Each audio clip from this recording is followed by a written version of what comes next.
August 8 நமது அனுதின மன்னா ஊழியங்களின் வாழ்த்துக்களுடன் இன்றைய நற்செய்தி. கிறிஸ்துவுக்குள் வேற்றுமையில் ஒற்றுமை. இன்றைய வேத பகுதி கலாத்தியர் 3ஆம் அதிகாரம் வசனங்கள் 23 முதல் 29 வரை. ஆதலால் விசுவாசம் வருகிறதற்கு முன்னே வெளிப்படப் போகிற விசுவாசத்திற்கு ஏதுவாக நாம் அடைக்கப்பட்டவர்களாய் நியாயப்பிரமாணத்தின் கீழ் காவல் பண்ணப்பட்டிருந்தோம். இவ்விதமாக நாம் விசுவாசத்தினாலே நீதிமான்கள் ஆக்கப்படுவதற்கு நியாயப்பிரமாணம் நம்மை கிறிஸ்துவினிடத்தில் வழி நடத்துகிற உபாத்தியாய் இருந்தது. விசுவாசம் வந்த பின்பு நாம் உபாத்திக்கு கீழானவர்கள் அல்லவே. நீங்கள் எல்லாரும் கிறிஸ்து இயேசுவை பற்றும் விசுவாசத்தினால் தேவனுடைய புத்திரராய் இருக்கிறீர்களே. ஏனெனில் உங்களில் கிறிஸ்துவுக்குள்ளாக ஞானஸ்நானம் பெற்றவர்கள் எத்தனை பேரோ அத்தனை பேரும் கிறிஸ்துவை தரித்து கொண்டீர்களே. யூதன் என்றும் கிரேக்கன் என்றும் இல்லை, அடிமை என்றும் சுயாதீனன் என்றும் இல்லை, ஆணென்றும் பெண்ணென்றும் இல்லை, நீங்கள் எல்லாரும் கிறிஸ்து இயேசுவுக்குள் ஒன்றாயிருக்கிறீர்கள். நீங்கள் கிறிஸ்துவனுடையவர்களானால் ஆபிரகாமின் சந்ததியாராயும் வாக்குத்தத்தத்தின்படியே சுதந்திரராயும் இருக்கிறீர்கள். குறிப்பு வசனம்: யூதன் என்றும் கிரேக்கன் என்றும் இல்லை, அடிமை என்றும் சுயாதீனன் என்றும் இல்லை. கலாத்தியர் 3:28. வணிக ஆய்வாளர் பிரான்சிஸ் ஈவான்ஸ் ஒருமுறை 125 காப்பீட்டு விற்பனையாளர்களை ஆய்வு செய்து அவர்களை வெற்றிகரமாக்கியது என்ன என்பதை கண்டறிந்தார். அந்த வெற்றிக்கு அவர்களின் திறமை காரணமாய் அமையவில்லை என்பது ஆச்சரியப்படுத்துகிறது.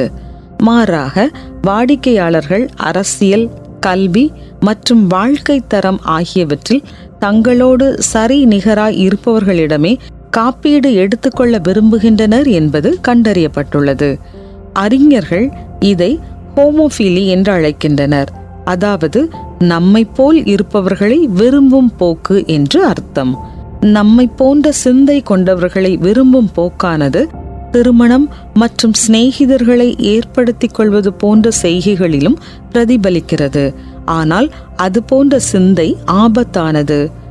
நம்மை போன்ற சிந்தை மற்றும் எண்ணம் கொண்டவர்களை நாம் தேர்ந்தெடுக்கும் போது சமுதாயமானது இனம், அரசியல், பொருளாதாரம் என்று பல பிரிவுகளாய் பிரியக்கூடிய அபாயம் நேரிடுகிறது. 1ஆம் நூற்றாண்டில் யூதர்கள் யூதர்களோடும் கிரேக்கர்கள் கிரேக்கர்களோடுமே பழக்கம் வைத்திருந்தனர். பணக்காரரும் ஏழையும் சேருவதே இல்லை. ஆயினும் ரோமர் 16:1 முதல் 16 வரையிலான வசனங்களை வாசிக்கும் போது ரோம திருச்சபையில் யூதர்களான ஆக்கில்லா பிரிஸ்கில்லாள், கிரேக்கனான எப்பனத், அநேகருக்கு உதவி செய்தவள் என்பதினால் ஐஸ்வர்யவாட்டியாய் இருந்திருக்க கூடும் என்று எண்ணப்படும் வெபேயாள் மற்றும் பொதுவாக அடிமைகளுக்கு கொடுக்கப்படும் பெயர் கொண்ட பிலோலோகு என்று பல பெயர்களை பவுல் பட்டியலிடுகிறார். இந்த வித்தியாசமான மக்களை ஒன்றிணைத்தது எது?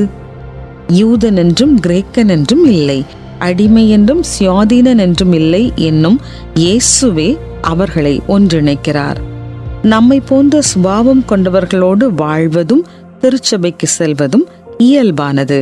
ஆனால் இயேசு அதை கடந்து செல்வதற்கு நம்மை உந்துகிறார்.